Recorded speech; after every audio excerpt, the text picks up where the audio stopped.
This program is produced and distributed by Keep the Faith.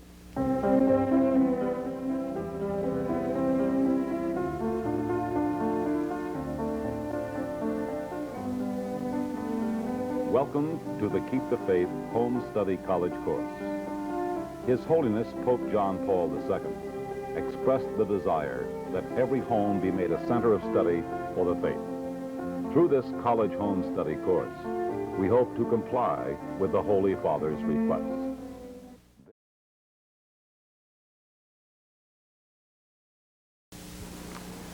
We'd like to continue with our introduction on moral theology.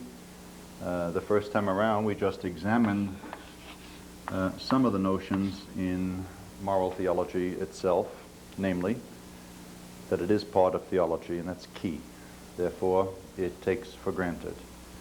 It takes as fundamental what is fundamental to all of sacred theology, namely God's revelation. We took a norm from the International Theological Commission that we would look for principles located in sacred scripture that have been clarified by sacred tradition and that are taught in any given age by the teaching church. We spent a little time looking at principles before in Holy Scripture, and it's important that we kind of encapsulate that just a little bit because you may have come across something that I have come across, and I'd like to offer at least this much of a warning. It has to do with the word ideal.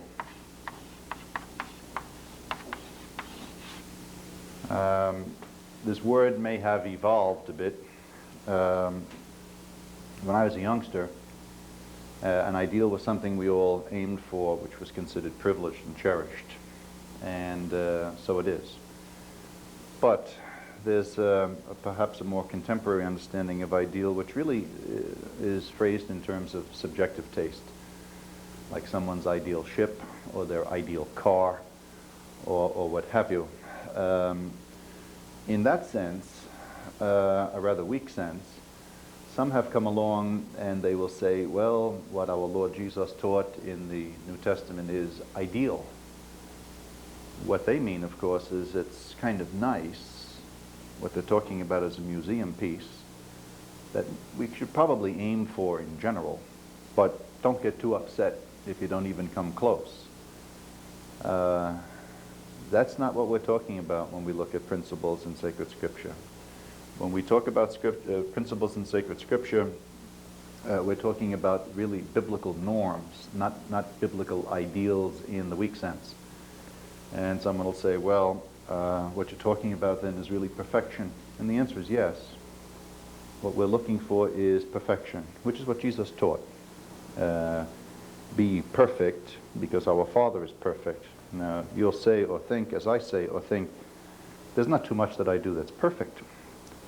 I'm not even a perfect car driver. I'm not perfect in arithmetic. I doubt that I can draw a perfect straight line, and I've given you proof of that already.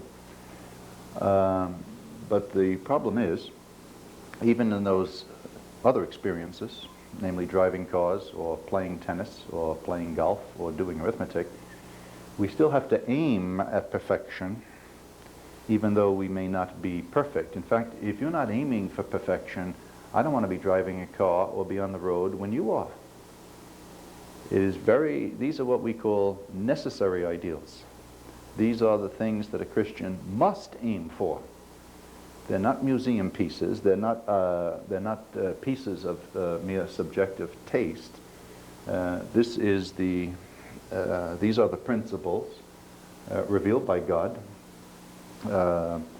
clarified by tradition, taught by the church, exemplified in the lives of all the saints. And we would not be true to our own tradition if we thought that somehow the saints were walking along 11 inches off the ground. They were not. They had the same body temperature you and I did.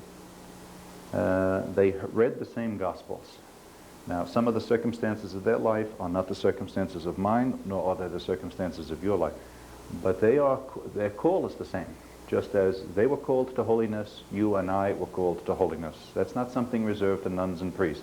Every single baptized Catholic is called to be holy. This is one of the marks of the church, that she is one holy, Catholic, or universal and apostolic.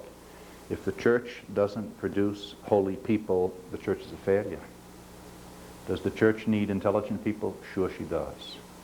Does the church need humanly sensitive people? Of course she does. Does the church need politically alert people? Of course she does. But if the church doesn't produce holy people, all of those, any of those other things, and all of them together won't help the church. When we say the church is holy, we mean that her founder is holy, some of her members are holy, and that she has the means of holiness. So that when we find the principles that Jesus taught and exemplified and the saints lived so well, do not allow the contemporary understanding of, well, ideal in the weak sense to describe that, because it really is to disparage it.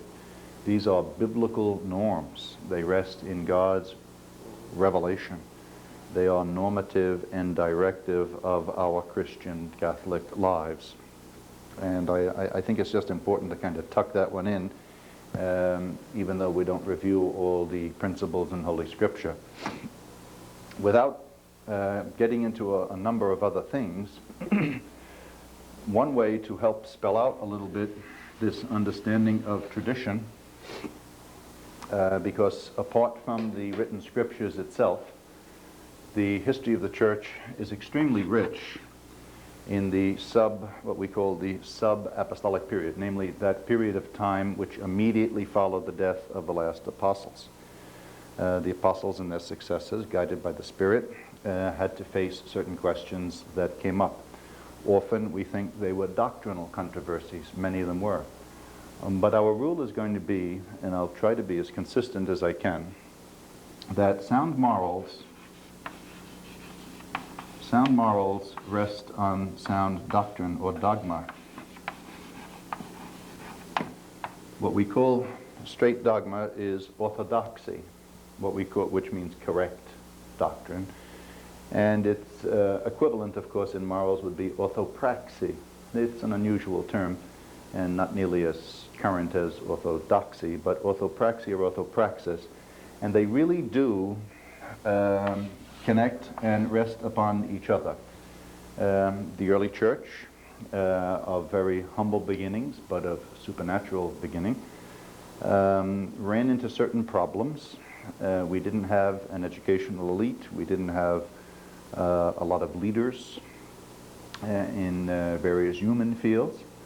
Against all sorts of odds, the church prevailed, but there were some really great Christians who helped bring the church from her infancy to her maturity, and the ones who accompanied that period of gestation we often refer to as the fathers of the church. Most of them were bishops, not all of them. Most of them were great pastors. And certain problems came up which I think will help highlight the connection between doctrine and morals. And then as we do the fundamental points in moral theology, I'll try to make the point each time that every one of these basic presuppositions, these fundamental starting points in moral theology, really rests on a doctrinal base. Maybe an example will make it clear. We could take one article of the Creed with which we are all familiar, the last article of the Creed. That is, I believe in the resurrection of the body and the life of the world to come. We say that every Sunday at Mass together. There were people in the early church who distorted that doctrine in both directions. Some thought that the coming of the Lord, the second coming of the Lord, was so imminent, so proximate, that they bent it one way. And there were others who despaired of it, and they bent it another way. One of these was called Gnosticism, and the other was called Montanism. Now, we're not going to do a whole deal here on patristic theology, but the Gnostics, pardon me, despaired of this, and they thought things like the Ten Commandments, that was for your average Joe, your AMP type of Catholic. But a certain amount of extra knowledge or gnosis or insight was given to the elect few who were really beyond good and evil and beyond morals and everything else. And they really despaired of Jesus' second coming and thought salvation would come through knowledge. Now, what they started with was a truth about the Lord's second coming. But they bent it out of shape, and they bent it so far, they bent that doctrine so far out of shape that it ended up with a twisted morality. Same doctrine, twisted the other way. That the second coming of Jesus is true. That's the truth of our faith. When will he come again? We do not know. And the Lord himself refused to answer that type of question in terms of time. He said, this is not known to the Son of Man, and it is not revealed to any.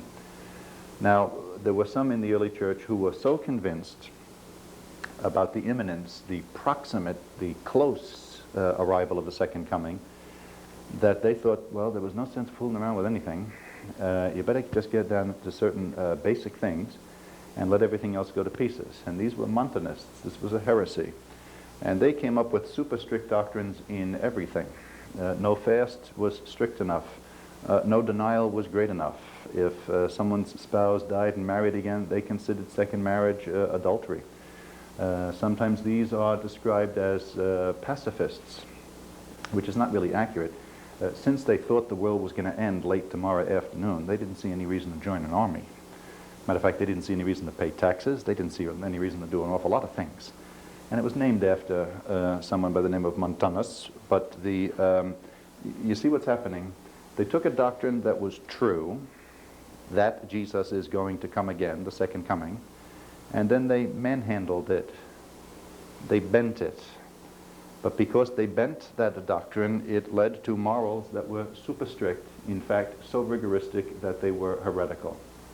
And there you have the same doctrine, bent in one case too loose, where they thought they didn't have to pay attention to it, and then bent in another case so tight that it made life almost unlivable. It could be described as a super form of Christianity, but heresy is not a super form of Christianity. Heresy is wrong. There were others, the Montanists, the Gnostics, there were the Donatists.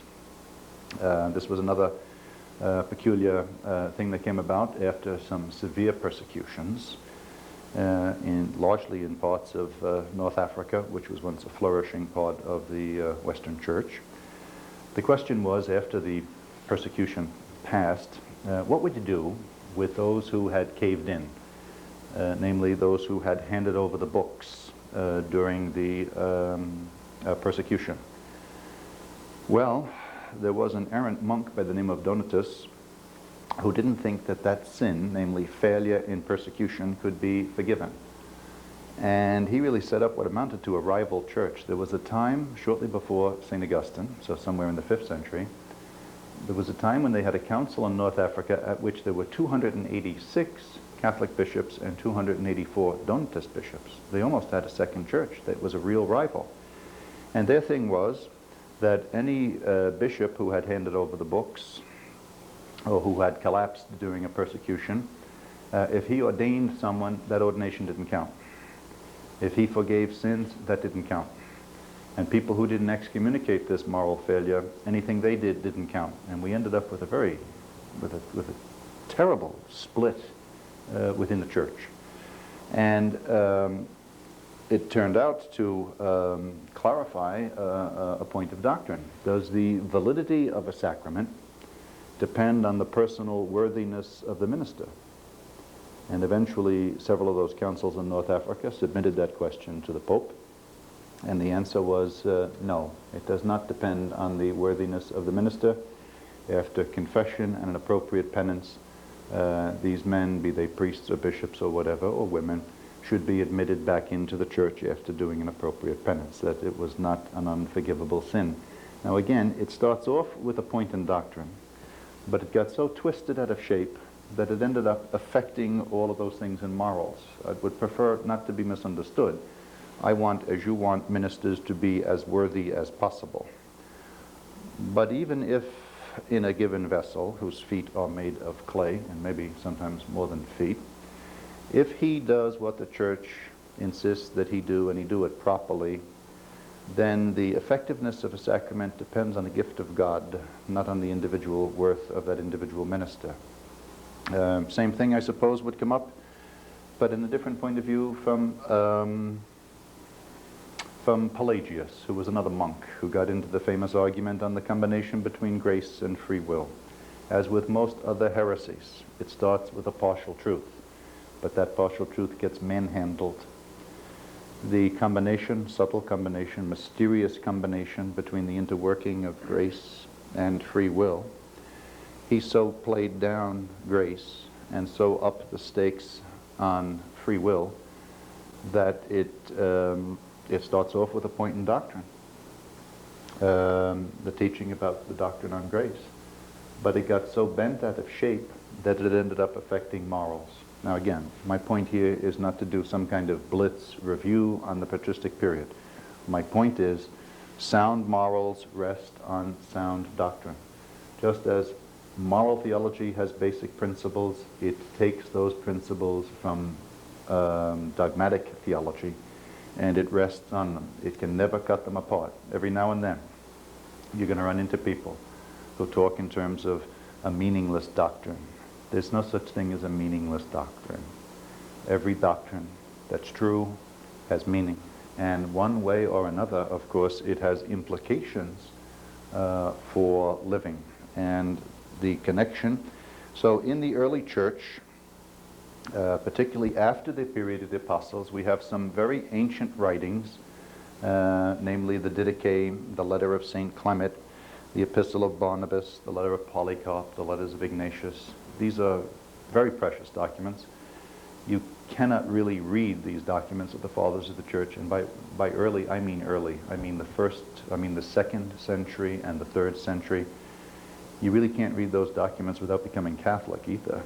This was one of Cardinal Newman's points, that looking back over the long span of history, he insisted that all real problems were somewhere in those first 5 centuries, and they were. Some of the arguments were about the nature of Christ, but some were about the organization of the church. But all of the great theologians then, those fathers of the church, they were also pastors, active pastors, who were interested and necessary and had the task of helping form and shape consciences to lead Christian lives in circumstances that were often very antithetical, in fact, hostile to living a Christian life. Occasionally we hear some moaning today that the Judeo-Christian teaching and its underpinning has lost a lot of ground in our society. And that's true. It really has. But this isn't a first time. Our ancestors in the faith had to meet problems, and they weren't all theoretical problems. They were often practical problems. So that sound doctrine is the best contribution you can make to sound morals, and these two belong together. And we try to bring them together as we go all the way along the line. Now, what is it that we mean when we talk about fundamental moral theology? Fundamental moral theology is distinguished from what they call special moral theology. Special just means a particular application. Questions about stealing, questions about killing the innocent, questions about contraception or sterilization, the wrongness of it, those would be particular applications. But in the traditional arrangement of Catholic moral theology, first we undertake and review certain basic considerations that are presumed and that are basic to all of those individual applications or specifications that can come later on. Generally, they come under 6 categories. One of them is our purpose in life, or what they call the end of man. The second is what they call human acts. I'll explain as we go along. The third, if you will, is moral principles or a moral act. The fourth has to do with law, external, or if you will, the norm of morality, external, which is law, internal, which is conscience. Fifthly and sixthly, we take up considerations of the very nature of sin and the very nature of virtue, finally.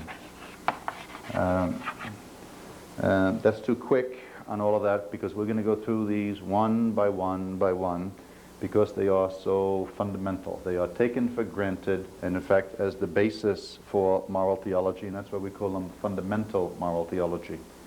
Just as before, I believe it is true that each one of these points, of course, has a doctrinal underpinning. And that's why we put the first one first. Let's begin there with the first consideration of fundamental moral theology that has to do with our purpose in life. This can be variously named.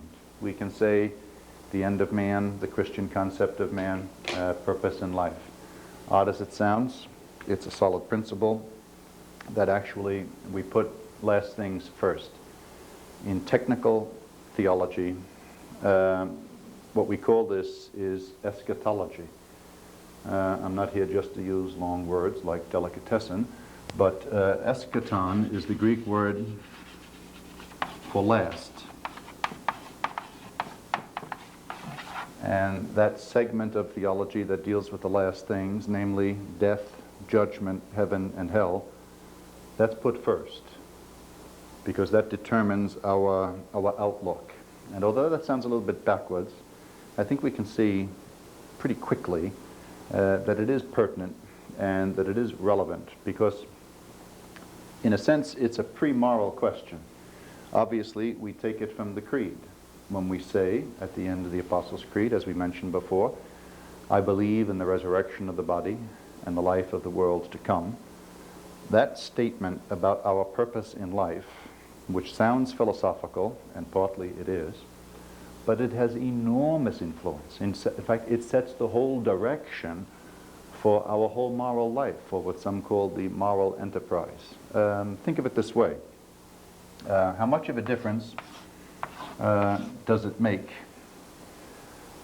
if you or I or someone else will live to be 45 or 55 or 85 and then we die and there's nothing more? There's no act 2. There's no extra round. That's the end of the book. There's no more chapter. If that's the case, well then there's a species of reasonableness to the notion eat, drink, and be merry because tomorrow you die. And there's nothing else. But if what Christianity teaches is true, that in fact we are going to live forever, then what we do in this life is determinative and preliminary to the life which is to come, the life which is forever, and that has enormous consequences. Again, it sounds a little bit overly philosophical when we talk about our purpose in life. But two people like William James and Gilbert Chesterton, who had absolutely nothing in common, they did agree once that the most practical question you can ask a person is, what is your philosophy of life? You ever read a spiritual book somewhere, provided it's written by a normal, somewhere in that spiritual book you're going to come up against the question, where are you going? Quo vadis, where are you going? We can answer that question or we can refuse to answer that question. But one way or another we have to answer that question. If we're not going anywhere, you draw certain conclusions. But if in fact this life, the purpose is union with Christ so that we be in union with God forever, then that makes a big difference. Someone who spelled this out pretty well, I think was C.S. Lewis. C.S. Lewis, in that little book called Mere Christianity, which was actually a series of radio programs during World War II, which were very well done. And the middle part of that book is called Christian Behavior.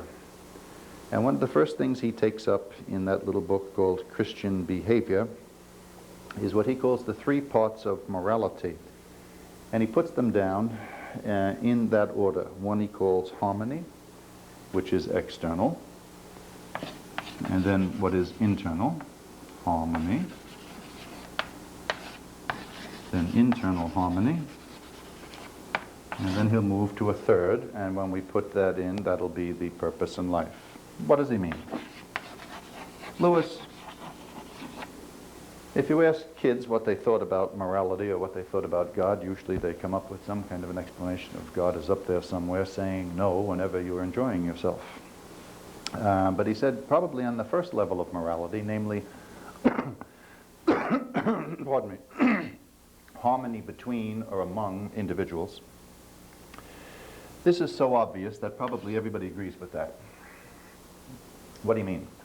Well, what does morality have to do with? Well, obviously it has to do with not running down and running over other people, not stamping or hurting other people, not blowing up like terrorists, someone who leaves a bomb at a shopping mall on Christmas Eve to make a point on the other part of the globe.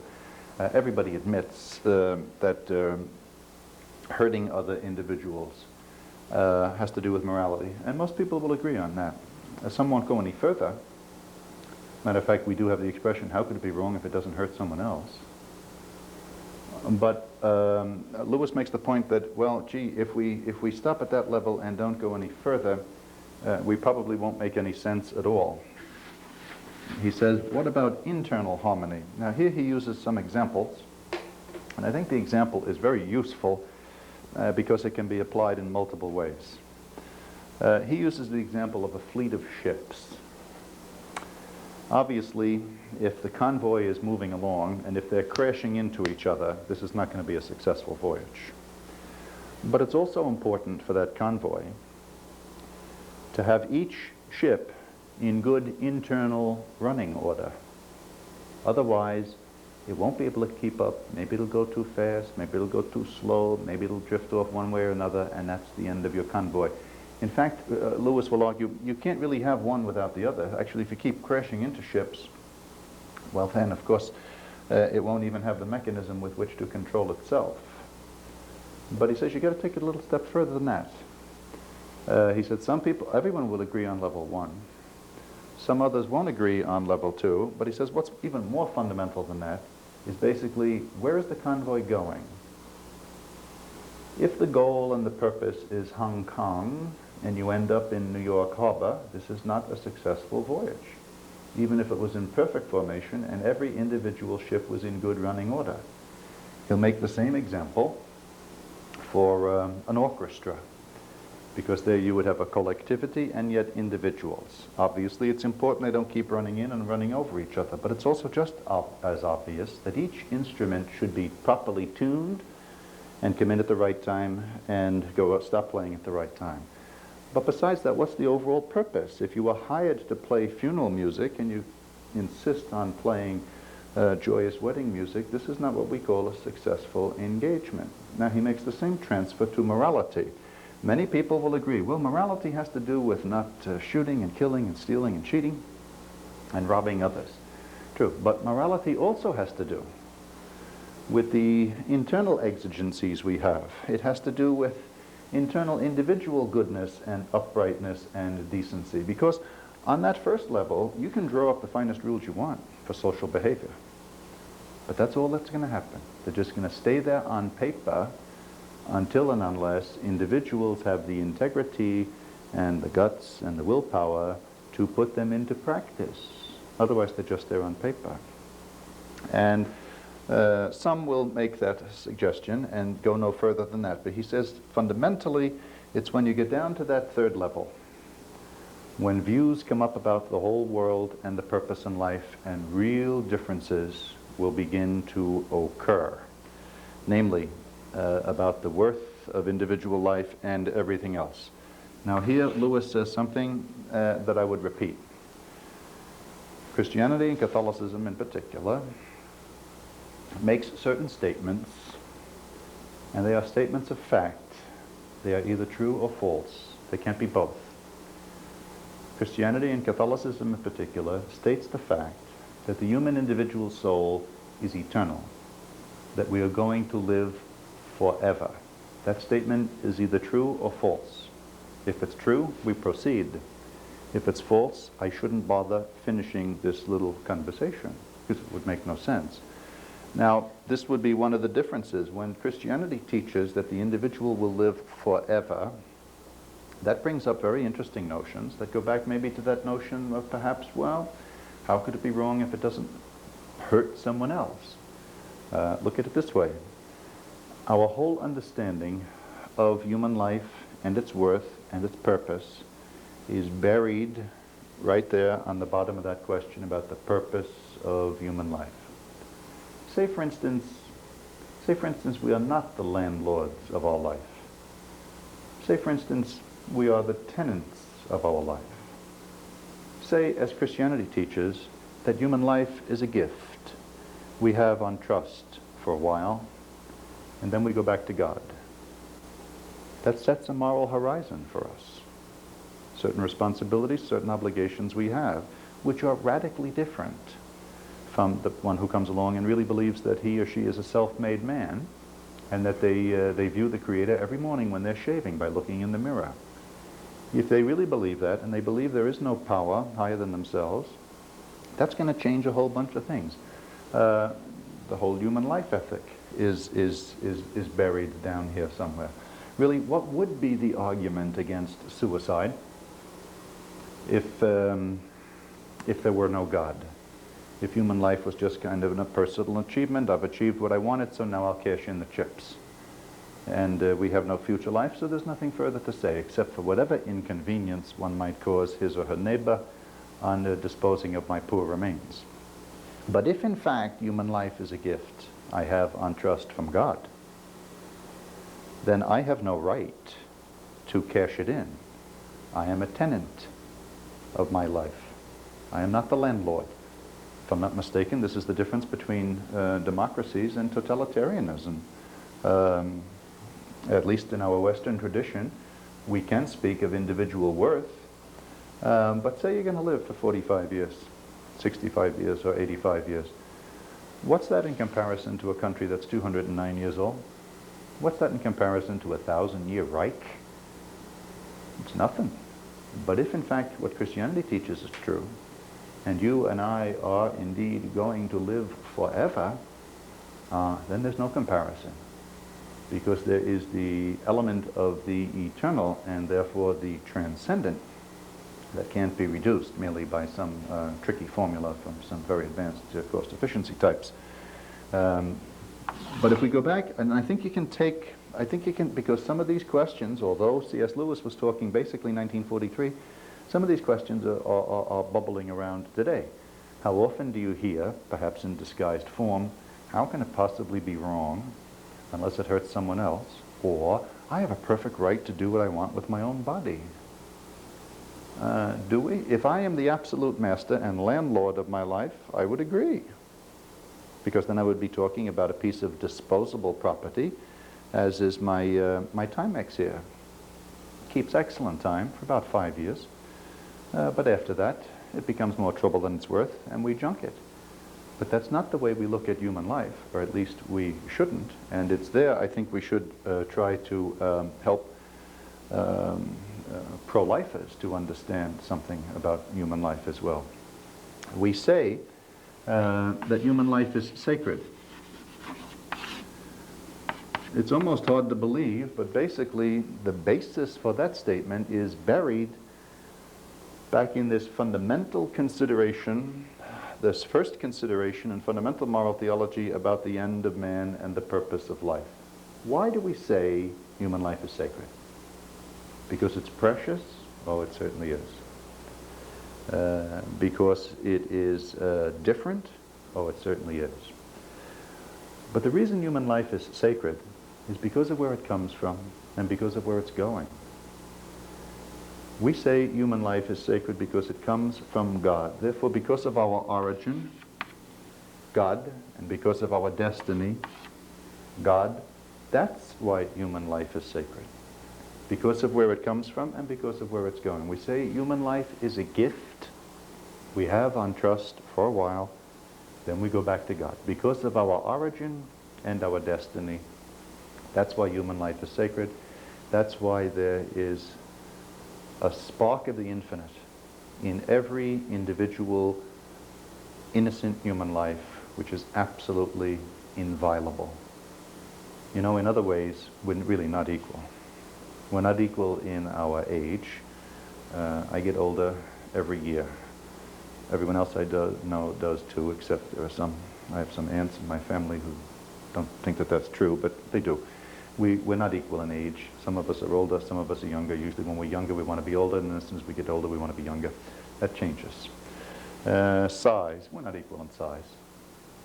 Actually, when we're little kids, we want to be bigger, and as soon as we get big, we want to get slimmer or trimmer or what have you. We're not equal in function. Some people function much better than others. You might be functioning pretty well right now. That may not always be the case. We're not equal in the condition of our dependency. When we entered this world, we needed a lot of help. And when we leave this world, we normally leave a lot of help as well. These things change. There is, I submit, only one thing in which we are absolutely equal. We are absolutely equal in our origin and in our destiny. That is, that we come from God and we go from God. And that small statement of faith, that last article of the creed, sets our whole moral horizon, because it's within that perspective, our purpose in life, that ultimately we will predicate the words good and evil. Good will be what helps us fulfill that purpose and achieve that purpose. Evil will be what leads us away from that purpose or precludes that purpose. And it's a fundamental thing. And it really comes over the whole life-death ethic that has so much trouble in our society. I have said, I think now about 3 times, that human life is a gift. A gift. Very important that we understand that. It's not just a possession for which you kind of write a living will as if you were disposing of property. But there are 2 philosophies of life in our country that are not on a collision course. They've collided. And only one of these really is going to prevail. If I could put it into simple words, it's is and does.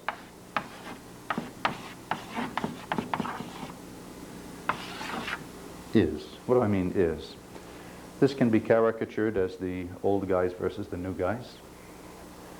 The old guys being St. Augustine, St. Thomas Aquinas. Because of what human life is, it has a transcendent dimension. Because we come from God and we go to God. Because we view human life as a gift. Simply because of what it is, it has transcendent value.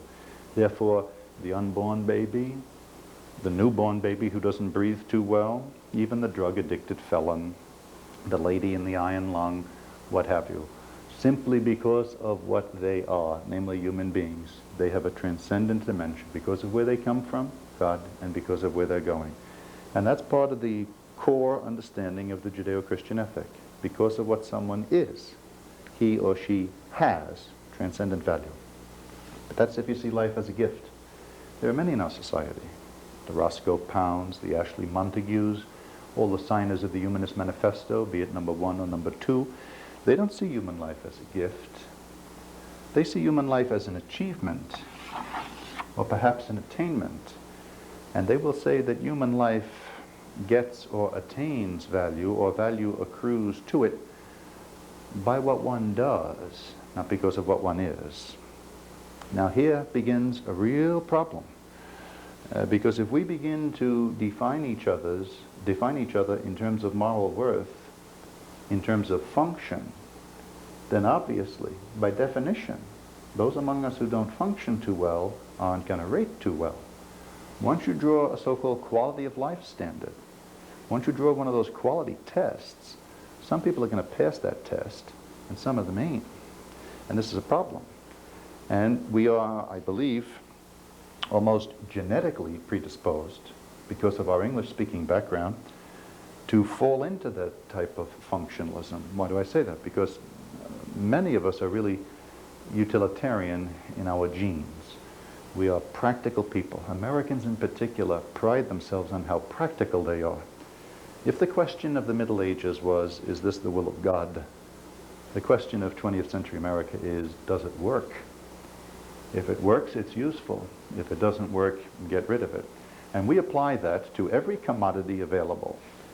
Timex watches, cars for which the repairs cost more than a new one. That's not possible, but cost more than a new used one. We say, you junk it because it's more trouble than it's worth, or you junk that car because it's more trouble than it's worth. It's a very short bridge to cross. Well, we're going to junk Aunt Gertrude because she's more trouble than she's worth. What has changed? What has changed is this little shift in moral doctrinal outlook, no longer looking at Aunt Gertrude, no longer saying that because of what she is, namely a child of God whose origin is God just like ours, and whose destiny is God just like ours, and therefore has a transcendent dimension to her life, shifting gears to, well, let's see what she does. Let's look for meaningful social interaction or something like that, and you'll draw up one of these accordion flappy standards, and some people are going to make it under that standard, and some are not. And, well, you say, how can all of that be buried in one little premise? It is so incredibly important to answer the question, where are we going? Even those who refuse to answer, that's an answer. Just as deciding not to decide, that's a decision. And this fundamental question on where we are going, is there another life? What happens after death? So what traditionally are called the last things, death, judgment, heaven, and hell, traditionally they come first in theology because they are so formative, particularly of moral theology. They wouldn't come first in a tract on dogmatic theology, but we take that. As much as it pains me, because my business is kind of moral theology, I have to admit, moral theology is a follower science, a little bit like the Department of Sanitation. We follow up on other things, and we take these principles from doctrine. We take them from the creed. In this case, we take the last article of the creed and we put it first, because you got to get that answer right. If we don't get that answer right, then good and evil end up somewhat skewed, and it's hard to proceed from there. So whether it's C.S. Lewis's understanding, which I think is useful because you can convert that into examples, particularly to youngsters, that make some sense, particularly if they're talking in terms of nothing's wrong unless it hurts someone else. You can switch his flotilla of ships to, if you will, a basketball team. Obviously, basketball players can't keep banging into each other, and it helps a great deal if each individual is in internal shape, and you can't really have one without the other. But besides that, it's also very important in basketball to figure out which is your basket. You keep putting the ball in the other team's basket, they get the points, not you. And the application just goes on and on and on. And I believe that that's the same thing, and we should understand that. Almost everyone believes that morality has something to do with those level one things, conflicts between groups or collectivities. I can't stop there or we don't say much. Besides that, it has to do with individual morality as well, but we can't stop there either. Finally, we have to come down to questions on how you view the world and how you view, because how you view human life, for instance, will be the basis for why you value it, if you do at all. And we say we do. Well, we talk in terms of sacredness, but we must make clear, at least to ourselves, why we talk that way, and that one comes first. There has been some neglect in this area, so much so that the doctrinal congregation, that is that particular Vatican congregation which is charged with what they call the doctrine of the faith, back on the 17th of May in 1979, put out a formal doctrinal instruction on eschatology, namely on certain questions in eschatology. And they brought up some points, largely because of confusion in theology itself. But I think it is useful that we put them here only to underline how important this first consideration is. They state the obvious. Now, maybe I should explain that there are in the Catholic Church a number of congregations, as we call them in Rome, charged with various things. There's a congregation for bishops, there's a congregation for religious, there's a congregation for missionaries. But there's one congregation that's above all those congregations. It's called the Congregation for the Doctrine of the Faith, to which everything else is subject. That's the congregation that determines questions of faith and morals, always with the approval of the Pope. The officials of the Congregation for the Doctrine of Faith became concerned enough in this area of eschatology, namely last things, that either wrong things were being said or not enough right things were being said, that they put down 7 points that they said we must include in our catechesis and in our teaching, and they did that as recently as 1979. Part of what they state is the obvious. The importance of the final article of the baptismal creed, they say, expresses the goal and purpose of God's plan. If there is no resurrection, the whole structure of our faith collapses. If the content of the words of everlasting life is uncertain for Christians, then the promises contained in the gospel and the meaning of creation and redemption disappear. That's true. It all sounds very somber and sober, and it is, because it's a sober point. And one of the points they make is that certain theologians have either adopted a vocabulary that is ambiguous or misleading, or have decided not to talk about certain subjects anymore. And death, judgment, heaven, and hell would be one of the subjects that some stopped talking about. It was pretty much the problem, say, with the Dutch Catechism, which was such a rage back there in the late 60s, at least in the religion column of Time magazine. And some of the things they said were wrong. But one of the problems with it is it didn't say enough that was right. And when you don't say enough that's right on mainline doctrine, and this is mainline doctrine, then you are misleading. So they go over certain points about the church believing in the resurrection of the dead, the mention specifically of purgatory, the finality of the next life, which is definitive. Those in union with God are in union with God forever. Those not in union with God will never be in union with God again. They point out the importance of the assumption, the bodily assumption of the Blessed Virgin as a hopeful doctrine, and we should remember that because what it means basically is the promise God made to all has already been realized in one. Not just the survival of the soul, but ultimately the resurrection of the body and the soul. And the joyful part of the doctrine of the Assumption is it has already happened for at least one human person. Jesus, of course, was a divine person. But the Blessed Virgin Mary, a human person, is already united with God, body and soul.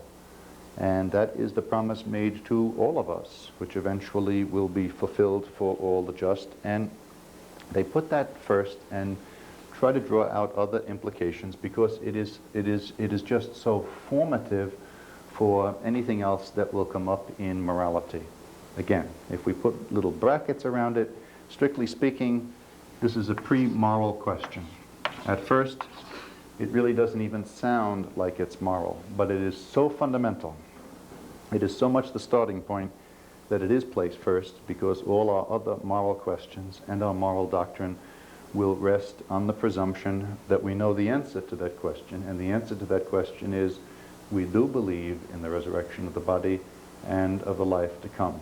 And because of that, whatever we do afterward will always be geared in that direction.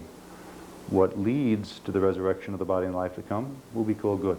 What leads us away or in the wrong direction or in the opposite direction is what we will predicate of what we call evil. So that's the first point, or the first building block in what we call fundamental moral theology. Our purpose in life, the end of man. The second one is also kind of pre-moral. It's really what they call human acts. And we'll just have to explain that one a little bit. Human acts, basically, you got a lot of questions here, which at first sound psychological. And what this is really about is already familiar to most of us. It's basically church teaching and doctrine about what we call freedom and knowledge. Sufficient freedom, sufficient knowledge. Why is it called a human act? Well, before we move into moral principles or moral act, before we talk about what someone ought to do, it does make some sense to talk about what they can do. Because if you can't do it, if it's physically impossible or it just can't be done, then normally we don't speak of having a moral obligation to what is impossible.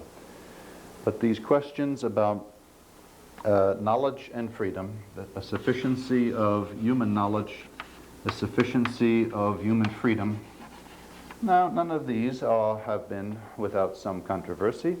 For example, where freedom is concerned, there are schools of thought that have simply denied the existence of free will. I believe that that goes against common sense, but it also goes against certain defined teachings of our faith. Not too many years ago, B.F. Skinner made the cover of most of the news weeklies for authoring a book called Beyond Freedom and Dignity, in which he argues basically that free will is largely an illusion. Now, he's kind of a strict behaviorist who has almost a mechanical understanding of the world. You give the man credit where it's due. He made a little progress with some people who were incarcerated and kind of intractable. But that often is a mistake of psychology, not sound psychology, but moving from really pathological situations, trying to get back to what's normal, and sometimes they never get back to what's normal, so they assume everyone is pathological. But here let's keep a little maxim in our mind. If there is no such thing as freedom, well then obviously we can't speak about human responsibility. But remember, the shoe of responsibility fits both feet. Many times, entering a discussion of this type, it's to excuse from wrongdoing. But if we excuse from wrongdoing because there is no freedom, then of course we've also excused from any good doing, from any virtue, from taking any credit for something. If we're really not free, then we're not free. Now, we reject that. It is simply impossible for us Christians to read the New Testament and come to any other conclusion than the fact that God makes an offer, God makes an invitation to which we can, with the help of God, respond freely. God wills all men to be saved. Yet he will save no one against their will. We must freely cooperate. Think how many times in Holy Scripture we have the responsibility texts, if you will, about good trees bearing good fruit and bad trees bearing bad fruit. And there are any number of citations in Holy Scripture which clarify. Now, we don't want to over-escalate. When we talk about a sufficiency of human freedom, it may be a little bit less than what some philosophers say, but it'll be a great deal more than some psychologists say. We do live in a world that affects us. There are certain obstacles to human freedom, but the point is that we try not to overdo it in either direction.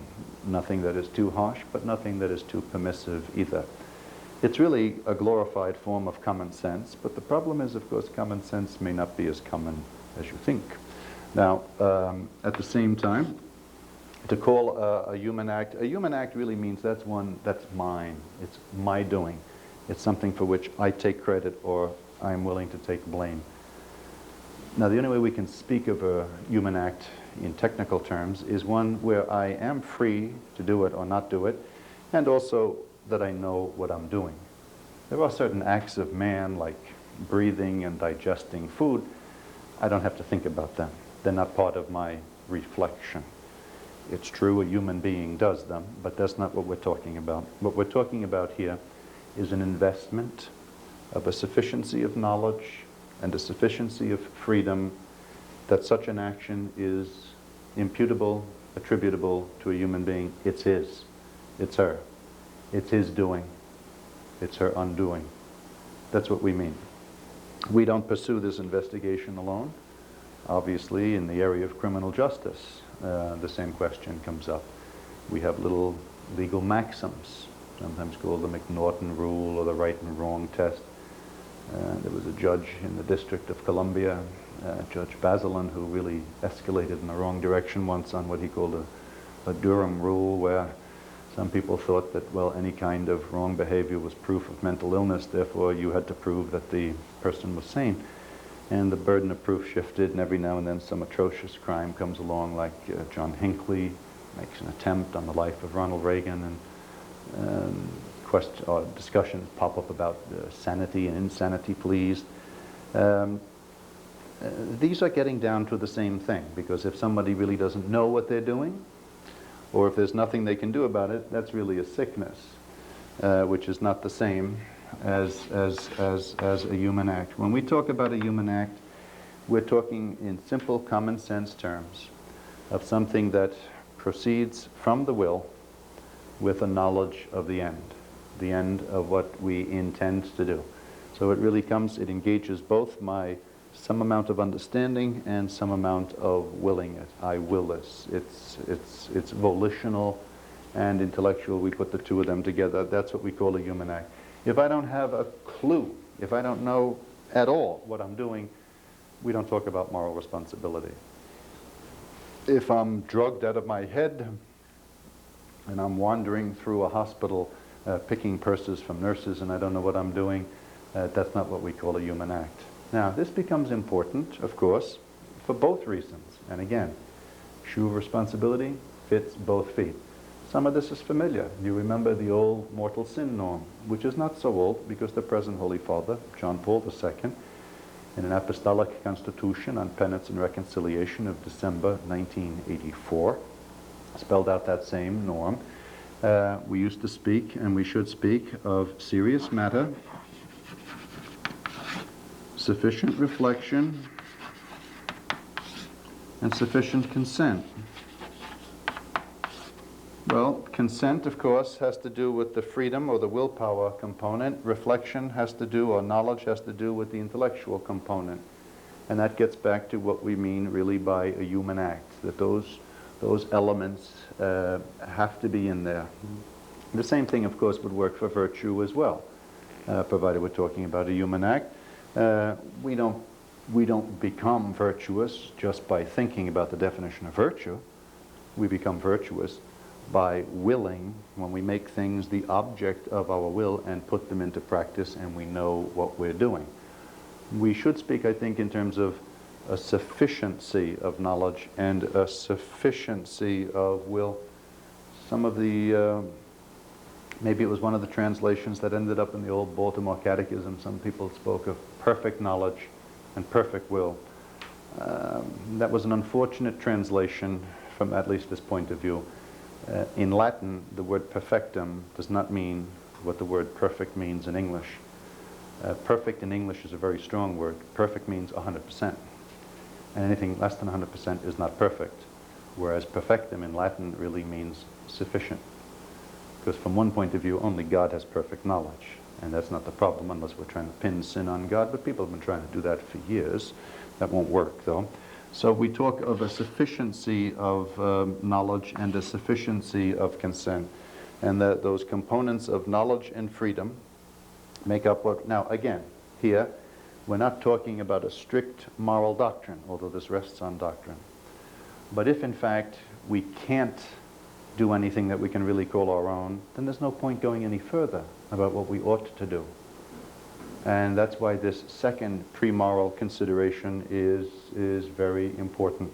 And, sad to say, there is no shortage of theories, current and to some extent prevalent in our society, that do not honor properly either the knowledge component of human activity or the will component. All sorts of things like developmental theories of moral development or cognitive moral development or values clarification and a whole bunch of these other things are basically rest on things here that are not solid. And they're really not. It's almost a kickback to the old Platonic thing that if you kind of know what's right, you'll do what's right. And that morality, right and wrong, is all to do with knowledge. Not so. They overplay something in a wrong. And anyhow, it turns out that those strategies, of course, are not neutral at all. They're stacked. They're stacked with the underpinning. Actually, the kind of a secular humanist ethic is the heart and lung machine of that whole approach, which some make it to sound to be neutral, but it's not. But just to recapitulate, because the next time we will actually go at what we would call some moral principles which are properly moral, but sound morals rest on sound doctrine. And in that first instance, our purpose in life, we simply take that from the article of the Creed.